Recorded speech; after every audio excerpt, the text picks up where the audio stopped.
Pak Aldi, terkait banyak sekali begitu ya modus-modus penipuan yang dilakukan oleh oknum penipu, sebetulnya kalau tanggapannya dari Pak Aldi sendiri seperti apa? Bagaimana sebetulnya oknum-oknum ini yang berpura-pura menjadi perwakilan instansi pemerintahan, lalu juga melakukan pemerasan? Apakah Anda sendiri melihat sebetulnya hukum yang ada saat ini tidak cukup untuk membuat jera bagi para pelaku penipuan ini? Ya, sebenarnya itu tidak bisa dihindarkan ya Mbak ya, dengan kemajuan teknologi saat ini, di era digitalisasi, tentunya ada oknum-oknum yang memanfaatkan era ini gitu. Jadi semakin kejahatan juga akan semakin berkembang dengan seiring dengan perkembangannya teknologi.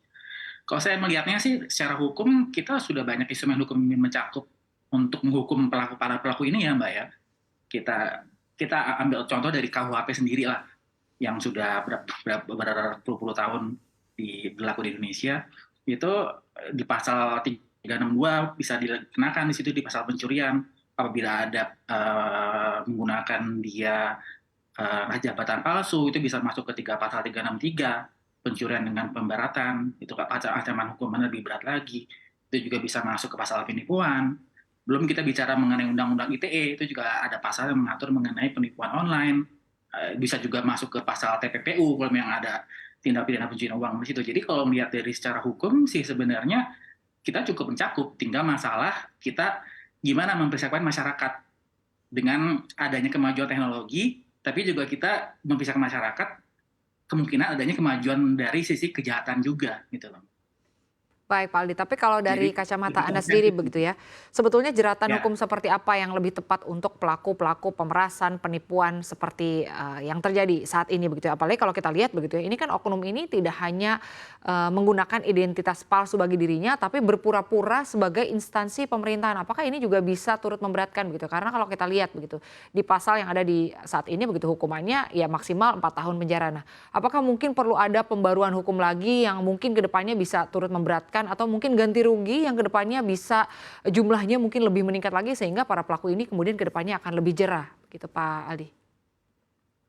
ya apa namanya, kalau dari segi hukuman, seperti saya bilang tadi itu kalau misalnya ternyata ada dia menggunakan jabatan palsu, misalnya dia menggunakan jabatan dari KPK yang dia bilang kepada si korban ini ternyata dia bukan pejabat KPK, itu bisa dikenakan pasal pencurian dengan pemberatan di KUHP yang saat ini masih berlaku ya Mbak ya, bukan yang baru. Itu ancaman hukumannya 9 tahun di situ. Jadi Baik. sudah lumayan, apa namanya, sudah lumayan berat juga. Dan mengenai kerugian itu kan nanti kan tergantung dari kejaksaan tuh Mbak, pihak kejaksaan. Apa namanya, apakah cita-cita yang aset yang bisa disita nih dari si para pelaku ini bisa disita dengan semuanya dan nanti pada akhirnya akan dikembalikan kepada para korban. Gitu, Pak. Baik, jadi kalau dari kacamata Pak Aldi ini mungkin lebih tepat pasal pencurian begitu ya daripada pasal penipuan. Lalu untuk selanjutnya, Lebih untuk berat modus ancamannya. Kalau penipuan itu 5 tahun kalau nggak salah, 5 atau 6 tahun gitu. Kalau ya, yang pencurian dengan pemberatan ini bisa 9 tahun. Belum kalau TPU itu lebih berat lagi tuh bisa 12 tahun. Itu baik Pak. bisa, maksudnya bisa. Nanti kan tergantung dari penyidikan polisian kan itu, apa namanya, pasal-pasal apa aja tuh yang bisa pas yang berlaku saat ini. Baik Pak Aldi. Lalu untuk modus penipuan ini apabila oknum melancarkan aksinya dengan mengirimkan pesan begitu ya via chat, WhatsApp begitu ya, SMS lalu juga email. Apakah ini juga sebetulnya kepada pelaku dan juga oknum bisa diberikan hukuman yang mungkin lebih berat lagi apalagi dikaitkan dengan Undang-Undang ITE?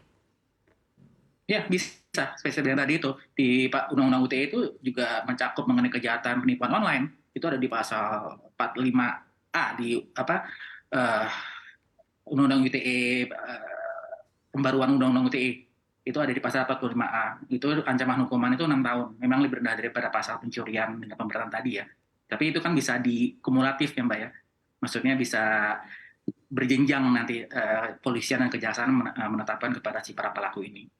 Jadi nanti Baik, hukuman yang diberikan kepada pelaku pun bisa lebih berat lagi. baik Pak Aldi. Jadi artinya Undang-Undang ITE ini bisa lebih memberatkan begitu apabila pelaku ini Ya, melakukan bisa. pengancaman via elektronik seperti misalnya WhatsApp, email, dan SMS. Lalu Pak Aldi, untuk selanjutnya ini mengacu konfirmasi CNBC Indonesia TV dengan sejumlah bankir, ini umumnya mereka belum mendapati adanya aksi penipuan berkedok ancaman pemberian surat pembekuan rekening pribadi yang mencatut nama bank. Sehingga untuk modus ini memang umumnya mencatut nama KPK dan juga OJK.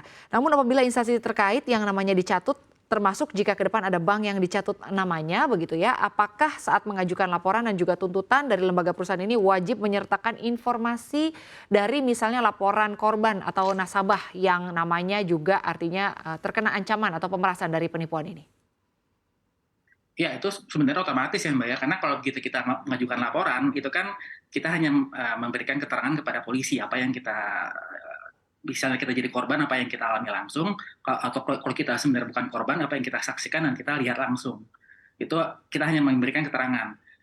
Nanti secara otomatis kepolisian akan mengembangkan penyidikannya, dan otomatis pun korban-korban pun akan dipanggil untuk memberikan keterangannya. Jadi, walaupun misalnya di awal di laporan polisi pihak KPK atau pihak perbankan tidak membawa serta para korban ini, para korban nasabahnya ini, tapi nanti otomatis pun akan dipanggil oleh polisi.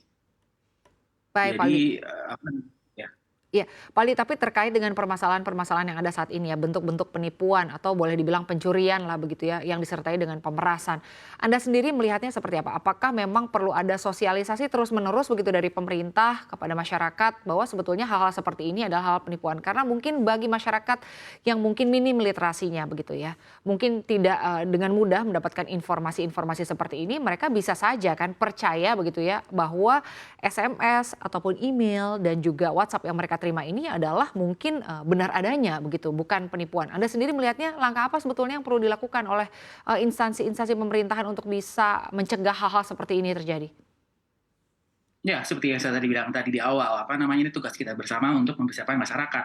Gimana dengan kembangan kemajuan teknologi dengan era digitalisasi sekarang ini, tentunya kejahatan pun akan semakin canggih dan kita harus mempersiapkan masyarakat untuk bisa menghadapi kejahatan ini. Caranya dengan terus melakukan sosialisasi. Sekarang kan sudah mulai, udah beberapa bulan ini ya Mbak ya, saya sering dapat WA atau SMS dari pihak bank saya atau dari pihak pemerintah bahwa jangan terpercaya sama